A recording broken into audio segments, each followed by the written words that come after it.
नमस्कार दोस्तों। आज का जो हमारा टॉपिक है अध्याय 2 है। इसका नाम है बहुपद पॉलिनोमियल। जैसा कि हमने आप सभी को लेसन अध्याय 1 आप सभी को विधिवत प्रत्येक क्वेश्चन के हल के साथ आप सभी को समझाया। इसी प्रकार हम अध्याय 2 को भी लेंगे और इसको विधिवत आज इसको विधिवत आपको समझाएंगे। आज का जो क्लास रहेगा वो बहुपद की इंट्रोडक्शन पर रहेगा। बहुपद होता क्या है, बहुपद इसे कहते हैं, कैसे बनता है ना। देखिएगा, अगर कोई फलन है जैसे पॉलिनोमियल है, अगर कोई x का कोई फलन है दोस्तों, और जैसे an x power n plus an minus 1 x power n minus 1 plus ऐसे ही दोस्तों a2 x power 2 plus a1 x power 1 plus a0 x power 0 दोस्तों। तो इस प्रकार का अगर कोई फंक्शन है, फलन है दोस्तों, तो वो बहुपद कहलाता है दोस्तों। अब यहां पर हमें यह समझना है, देखिएगा दोस्तों, किसी भी संख्या पर पावर अगर 0 होती है तो उसका मान सदैव 1 होता है। किसी भी संख्या पर पावर 0 होती है उसका मान सदैव 1 होता है। तो यहां पर a0, इसको a0 भी पढ़ते हैं, a0 x पावर 0, तो x पावर 0 तो इसकी वैल्यू 1 हो गई। जब इसकी वैल्यू दोस्तों 1 हो गई तो इसको फिर हमें लिखने की जरूरत ही नहीं, इसको हमें फिर लिखने की जरूरत ही नहीं दोस्तों। ठीक, तो हमारे पास ये था। अब हमने आपको क्या बताया कि इस प्रकार का अगर कोई फलन है दोस्तों, इस प्रकार का अगर कोई फलन है, यहां पर लिख लीजिए के प्रकार का फलन, के प्रकार का फलन, के प्रकार का फलन बहुपद कहलाता है दोस्तों। के प्रकार का फलन बहुपद कहलाता है। आप दोस्तों देखिएगा, जहां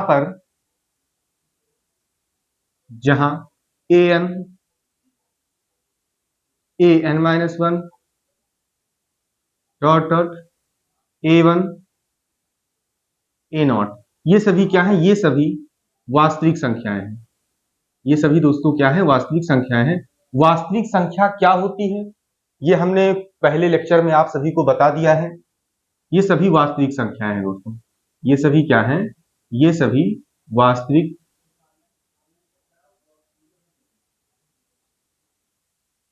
संख्याएं हैं। तथा यहां पर दोस्तों an का मान 0 के बराबर नहीं होना चाहिए। an का मान 0 के बराबर नहीं होना चाहिए। और ये तथा कर लीजिए दोस्तों, तथा n क्या है दोस्तों, n एक ऋणोत्तर पूर्णांक है, या यूं अगर बोलना चाहे तो n एक नॉन निगेटिव इंटीजर है दोस्तों। मतलब n ऋणात्मक नहीं होगा, n का जो मान होगा वो ऋणात्मक पूर्णांक नहीं होगा। अगर हम लिखना चाहें यहां पर ऐसे लिख सकते हैं कि ऋणोत्तर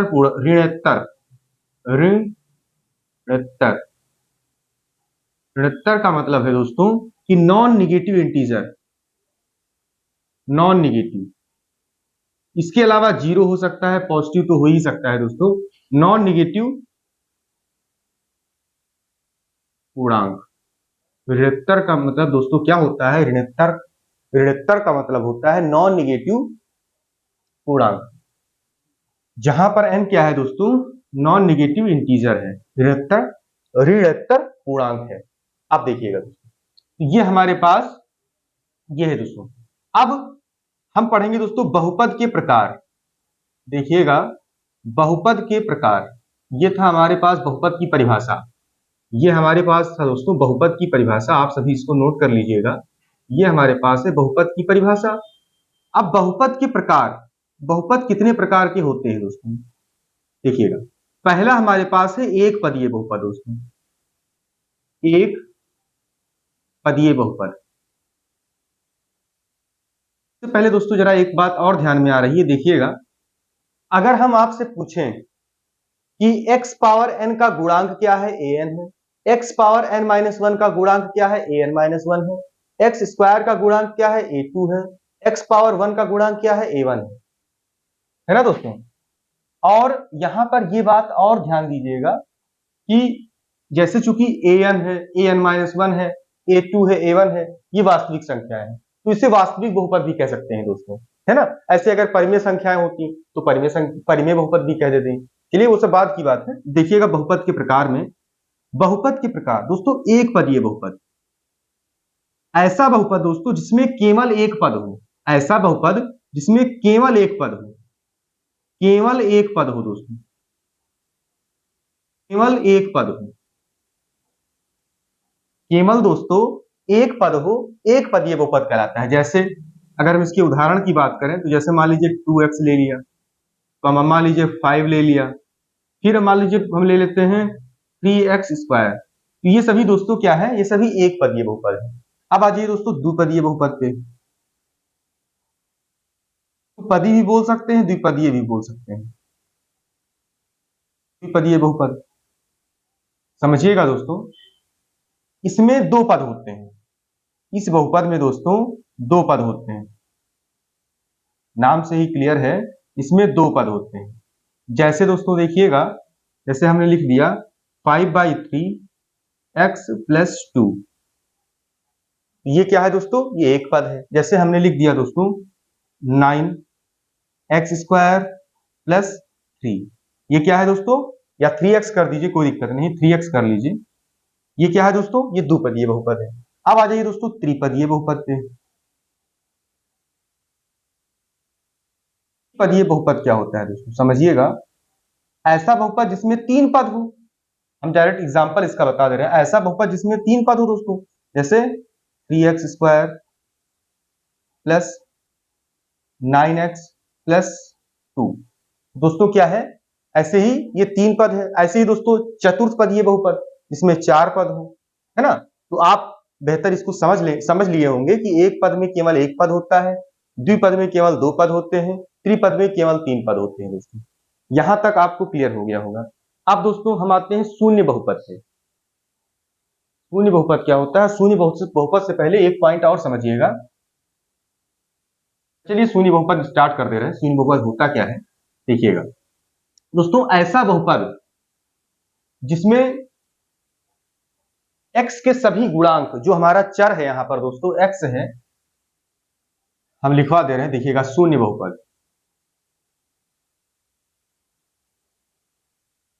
शून्य बहुपद दोस्तों जीरो पॉलिनोमियल, शून्य बहुपद दोस्तों जिसमें सभी गुणांक शून्य हो, ऐसा बहुपद जिसके सभी गुणांक शून्य हो। जैसे मान लीजिए 0x² प्लस 0x प्लस 0, दोस्तों तो ये क्या है, यह एक शून्य बहुपद है। जैसे हमने लिख लिया 0x प्लस 0, ये क्या है दोस्तों, एक शून्य बहुपद है ना दोस्तों। अब हम आते हैं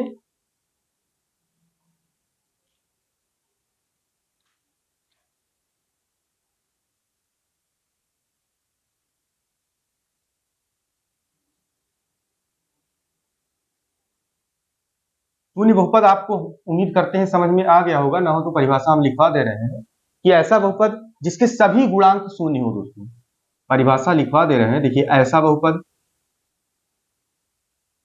ऐसा बहुपद जिसके सभी गुणांक शून्य हो, जिसके सभी गुणांक शून्य हो,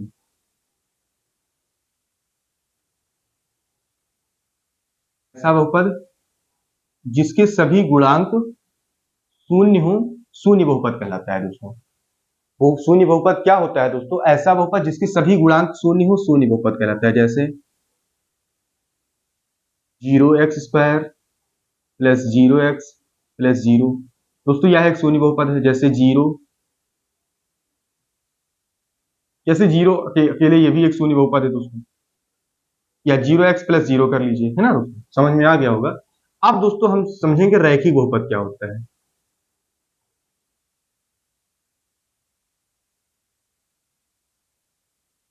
देखिएगा दोस्तों, रैखिक बहुपद, ऐसा बहुपद, ऐसा बहुपद इसमें चर की दोस्तों, जिसमें चर की सबसे बड़ी घात,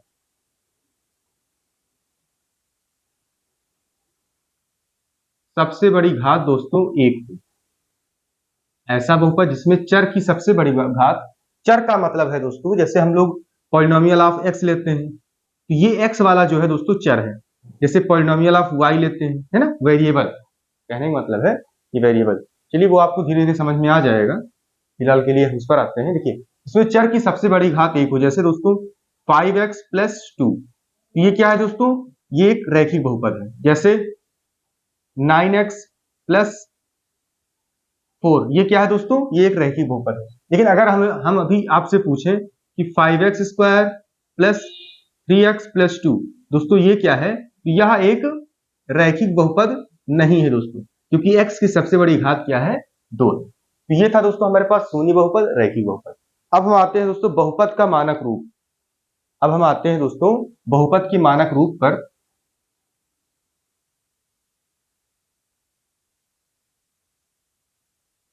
आप सभी डालिए बहुपद के मानक रूप।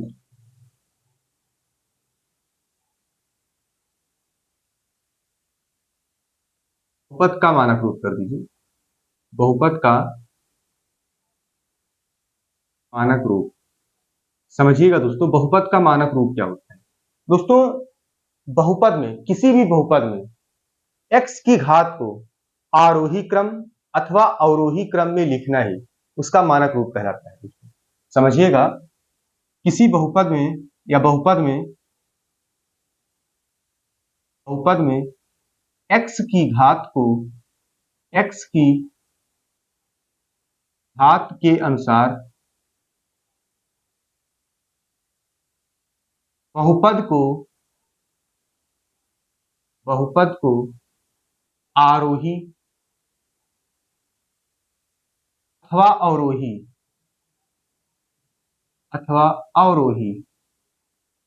आरोही अथवा अवरोही क्रम में लिखना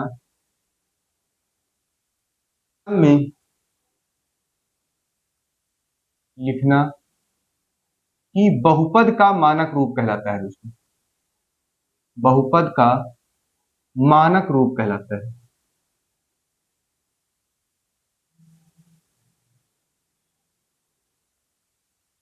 बहुपद का दोस्तों मानक रूप कहलाता है। जैसे देखिएगा, जैसे हमने लिखा, अब दोस्तों उससे पहले आप ये जानिए आरोही क्रम क्या होता है। दोस्तों आरोही क्रम का मतलब ये है कि घटते से बढ़, मतलब छोटे से बड़ा क्रम। देखिएगा 1 के बाद 2, 1 के बाद 2, 2 के बाद 3, 3 के बाद 4, 4 के बाद 5, तो ये सभी क्या है, बढ़ते क्रम है दोस्तों। आरोही का मतलब क्या होता है, बढ़ते क्रम। और अवरोही का मतलब क्या है दोस्तों, इसी का उल्टा, घटते क्रम। 5 हो, फिर 4 हो, फिर 3 हो, फिर 2 हो, फिर 1 हो। समझ पाए दोस्तों। तो थोड़ा सा मोटा मोटा आइडिया हो गया होगा आपको कि आरोही क्रम क्या होता है, बढ़ते क्रम, अवरोही क्रम क्या होता है, घटते क्रम। देखिएगा, जैसे हम पहले आरोही क्रम में लिखते हैं। देखिएगा दोस्तों, जैसे 5 plus 9x plus 3x square plus, तो फिर 6x क्यूब। तो ये दोस्तों क्या है, ये बहुपद, ये चर की घात, जो x की घात है दोस्तों, x की घात का, यहाँ x की घात 0 है, यहाँ x की घात 1 है, यहाँ x की घात 2 है, यहाँ x की घात 3 है। तो बहुपद का ये है आरोही क्रम। अब इसी को अगर हम पलट के लिख दें दोस्तों, 6x3 power 3, 3x square plus 9x power 1 plus 5x power 0। ये दोस्तों क्या है, ये उसका अवरोही क्रम है दोस्तों, घटते क्रम। 3, फिर 2, फिर 1, फिर 5। तो ये इसका बहुपद का दोस्तों मानक रूप। ये तो दोस्तों हो गया बहुपद का मानक रूप। अब दोस्तों जो मेन हमारा स्टार्ट होने जा रहा है उसको समझिएगा। देखिएगा, डालिए दोस्तों द्विघात बहुपद। अब हमारा जो हेडिंग पड़ेगा दोस्तों, वो पड़ेगा द्विघात बहुपद। समझिएगा, द्विघात बहुपद क्या होता है।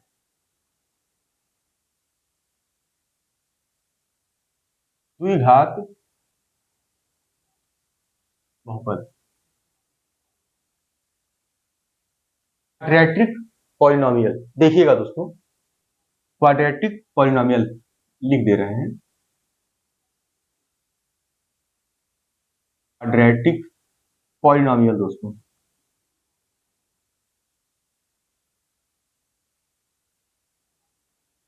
दोस्तों ऐसा बहुपद जिसमें x की सबसे बड़ी घात क्या हो दोस्तों, ऐसा बहुपद जिसमें x की सबसे बड़ी घात 2 हो, ऐसा बहुपद दोस्तों जिसमें x की सबसे बड़ी घात क्या हो, x की सबसे बड़ी घात 2 हो, द्विघात बहुपद कहलाता है। ऐसा बहुपद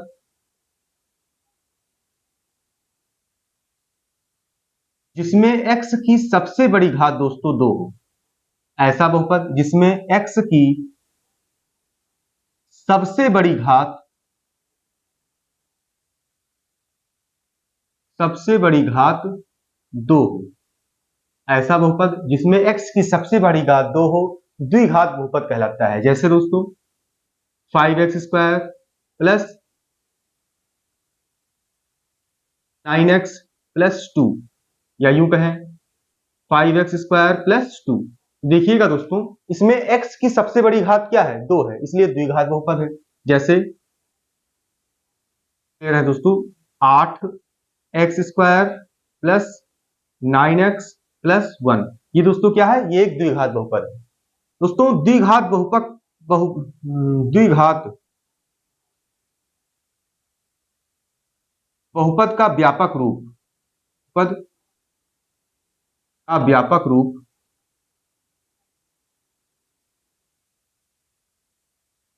दोस्तों ax² प्लस bx+c है। दोस्तों अगर इसके व्यापक रूप की बात करें तो इसका व्यापक रूप ax² प्लस bx+c है। अब दोस्तों यहां समझिएगा, हम मान यदि किसी, यहां पर इस पॉइंट समझिएगा, यदि किसी द्विघात बहुपद, यदि किसी द्विघात बहुपद, समझिएगा दोस्तों, यदि किसी द्विघात बहुपद के शून्यक, दोस्तों शून्यक क्या होता है ये बात आप समझिएगा, किसी भी बहुपद में x की जितनी बड़ी घात होगी, x की, जैसे x की सबसे बड़ी घात 2 है तो उसके 2 शून्यक होंगे, x की सबसे बड़ी घात 3 है तो उसके 3 शून्यक होंगे दोस्तों, x की सबसे बड़ी घात 4 है तो उसके 4 शून्यक होंगे। हाँ दोस्तों, तो शून्यकों की संख्या अगर बात करें तो जो x की सबसे बड़ी घात होती है, जैसे यहां पर x की सबसे बड़ी घात 2 है, तो दोस्तों इस बहुपद का शून्यक 2 है। 2 का मतलब इस बहुपद के शून्यकों की संख्या 2 है दोस्तों। तो बहुपद के शून्यकों की संख्या हम x की बड़ी घात के आधार पर तय करते हैं दोस्तों। ठीक, जैसे हम यहां पर ये पॉइंट समझा रहे थे आपको, यदि किसी द्विघात बहुपद के शून्यक अल्फा तथा बीटा हो दोस्तों, अल्फा तथा बीटा हो दोस्तों, शून्यक का मतलब है उसके मूल, उसके हल, उसके शून्यक, ये तीनों का मतलब दोस्तों सेम है। बात आप समझिएगा, इस शून्यक का क्या मतलब हुआ कि जैसे हमने मान लिया शून्यक अल्फा और बीटा है, इसका मतलब दोस्तों अगर हम यहां पर x बराबर अल्फा रखते हैं, x बराबर अल्फा रखते हैं और इसको सॉल्व करते हैं तो इसका मान दोस्तों 0 के बराबर होगा, तो इसका मान 0 के बराबर होगा। हम बीटा रखते हैं दोस्तों, यहां पर रखते हैं, यहां पर रखते हैं, तो इसका मान 0 के बराबर होगा दोस्तों। ठीक, तो मान लेते हैं यदि किसी द्विघात बहुपद के शून्यक अल्फा तथा बीटा हो दोस्तों, तो ये बात समझिएगा, तो शून्यकों का योगफल, शून्यकों का योगफल, शून्यकों का योगफल बराबर, समझिएगा दोस्तों, प्लस माइनस, इस पर प्लस इस पर माइनस, माइनस एक्स का गुणांक, माइनस एक्स का गुणांक बटे एक्स स्क्वायर का गुणांक दोस्तों, बटे एक्स स्क्वायर का गुणांक, माइनस एक्स का गुणांक बटे एक्स स्क्वायर का गुणांक। दोस्तों शून्यक है क्या, अल्फा और बीटा है, उनका योगफल, दिस इंप्लाइज दोस्तों अल्फा प्लस बीटा बराबर माइनस एक्स का गुणांक, एक्स दोस्तों क्या है, एक्स का गुणांक है बी, एक्स का गुणांक है B, minus B, X square का गुणांक है ए। तो ये था दोस्तों alpha plus beta minus B upon A. शून्यकों के योगफल की बात करें तो माइनस एक्स का गुणांक बटे एक्स स्क्वायर का गुणांक, किस बहुपद के लिए दोस्तों, द्विघात बहुपद के लिए। अब दोस्तों यहीं पर हम गुणनफल के लिए समझा दे रहे हैं कि शून्यकों का गुणनफल क्या होगा। समझिएगा, इधर थोड़ा इसको इरेज कर दे रहे हैं, यहां समझिएगा, देखिएगा दोस्तों, शून्यकों का गुणनफल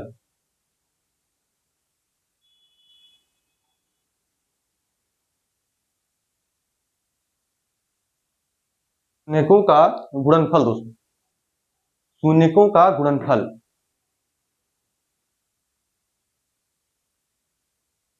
शून्यकों का गुणनफल दोस्तों क्या होता है, प्लस माइनस प्लस, ये दोस्तों अचर पद है, प्लस माइनस प्लस, इस पर प्लस आया है तो अचर पद बटे एक्स स्क्वायर का गुणांक, बटे एक्स स्क्वायर का गुणांक, दोस्तों अचर पद बटे एक्स स्क्वायर का गुणांक। बात समझिएगा दोस्तों, शून्यक है का अल्फा और बीटा है, अल्फा गुणे बीटा बराबर अचर पद क्या है दोस्तों, अचर पद सी है, एक्स स्क्वायर का गुणांक क्या है दोस्तों, एक्स स्क्वायर गुणांक A, alpha into beta by upon sorry alpha into beta बराबर सी अपान ए। ये था दोस्तों द्विघात बहुपद के व्यापक रूप में, अगर उसके मूल शून्यक या हल अल्फा और बीटा हो तो ये था हमारे पास दो कंडीशन, दो शर्त। ये बात आप सभी ध्यान रखिएगा दोस्तों, हमारे प्रश्न में ये सभी यूज होंगे। ठीक, अब दोस्तों हेडिंग डालिए त्रिघात बहुपद। त्रिघात बहुपद क्या होता है, हम उस पर चर्चा कर लेते हैं दोस्तों। त्रिघात बहुपद, जैसे दोस्तों द्विघात बहुपद में हमने क्या बताया कि वह बहुपद जिसमें x की सबसे बड़ी घात 2 हो द्विघात बहुपद कहलाता है। फिर हमने कहा कि अगर द्विघात बहुपद के शून्यक अल्फा और बीटा हो तो अनमूलों का योगफल अल्फा प्लस बीटा बराबर माइनस बी अपान ए और अल्फा इंटू बीटा बराबर सी अपान ए। अब देखिएगा दोस्तों त्रिघात बहुपद, यही हमारा इंट्रोडक्शन का दोस्तों लास्ट इंट्रोडक्शन है पहली एक्सरसाइज के लिए। त्रिघात बहुपद इसे दोस्तों बोलते हैं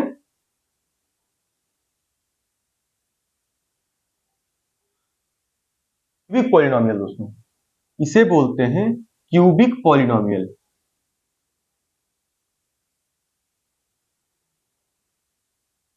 क्यूबिक पॉलिनोमियल समझिएगा दोस्तों, ऐसा बहुपद जिसमें x की सबसे बड़ी घात 3 हो, ऐसा बहुपद जिसमें x की सबसे बड़ी घात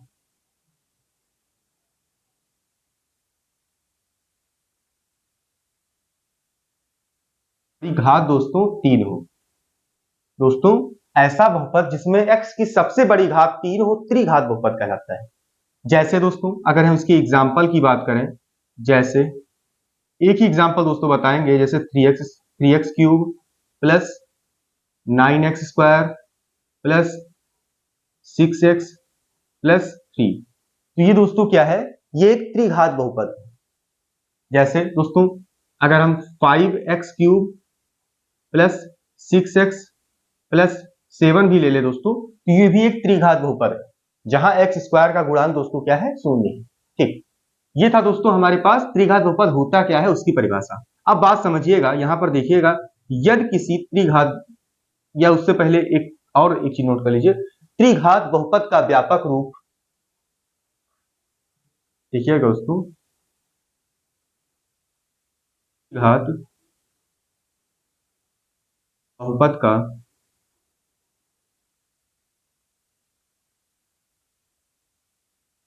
व्यापक रूप दोस्तों त्रिघात बहुपद का व्यापक रूप है ax cube plus bx square plus cx plus d।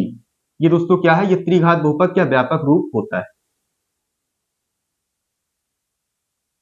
दोस्तों समझिएगा, त्रिघात बहुपद का व्यापक रूप ये है। अब देखिए हम मान लेते हैं यदि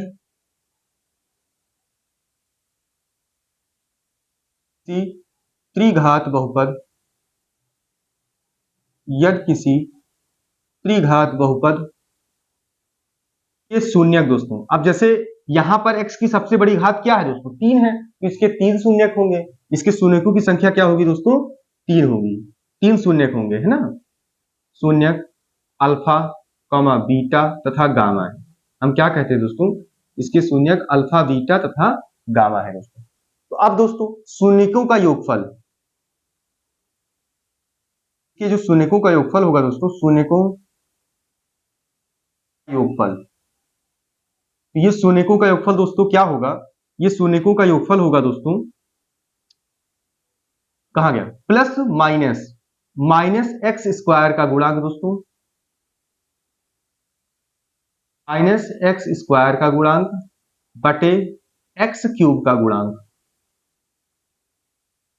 माइनस एक्स स्क्वायर का गुणांक दोस्तों बटे एक्स क्यूब का गुणांक। अब शून्यकों का योगफल क्या है दोस्तों, alpha plus beta plus gamma equal to दोस्तों माइनस एक्स स्क्वायर का गुणांक दोस्तों क्या है, B minus upon x cube का गुणांक दोस्तों ए।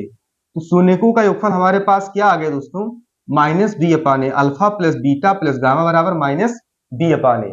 अब दोस्तों समझिएगा, यहां पर हम ऊपर वाला हटा दे रहे हैं दोस्तों, यहां पर समझिएगा, यहां समझ लीजिए, अगर अब हम दोस्तों दो दो शून्य का गुणनफल लें, अब हम दोस्तों दो दो शून्यकों के गुणनफल को अगर लेते हैं, यहां समझिएगा, हम डायरेक्ट इस बात को लिख दे रहे हैं, alpha beta plus alpha beta फिर बीटा गामा दोस्तों, बीटा गामा फिर दोस्तों गामा अल्फा, गामा अल्फा, इसका अगर हम योगफल निकाले दोस्तों, दो दो शून्यकों के गुणनफल का योगफल अगर निकाले दोस्तों, तो प्लस माइनस प्लस, इस पर प्लस आ रहा है दोस्तों, तो सी मतलब माइनस एक्स का गुणा, oh sorry, plus minus plus plus X का गुणांक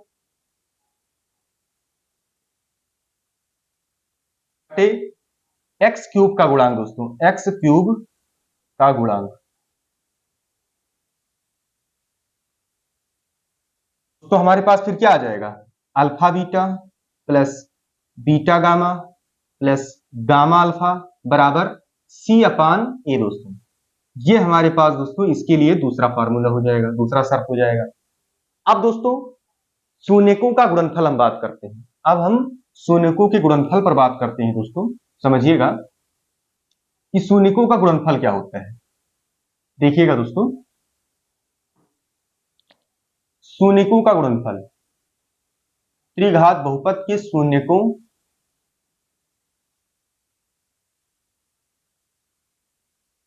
गुणनफल, दोस्तों शून्यकों का गुणनफल होगा प्लस माइनस, इस पर प्लस दोस्तों, प्लस माइनस अचर पद पर क्या आया माइनस, तो माइनस अचर पद बटे एक्स क्यूब का गुणांक, अचर पद बटे एक्स क्यूब का गुणांक। अब शून्यक है क्या, अल्फा बीटा गामा है, तो अल्फा बीटा गामा बराबर अचर पद क्या है दोस्तों, अचर पद डी है, तो माइनस डी अपान एक्स क्यूब का गुणांक दोस्तों क्या है, एक्स क्यूब का गुणांक ए है, तो माइनस डी अपान ए।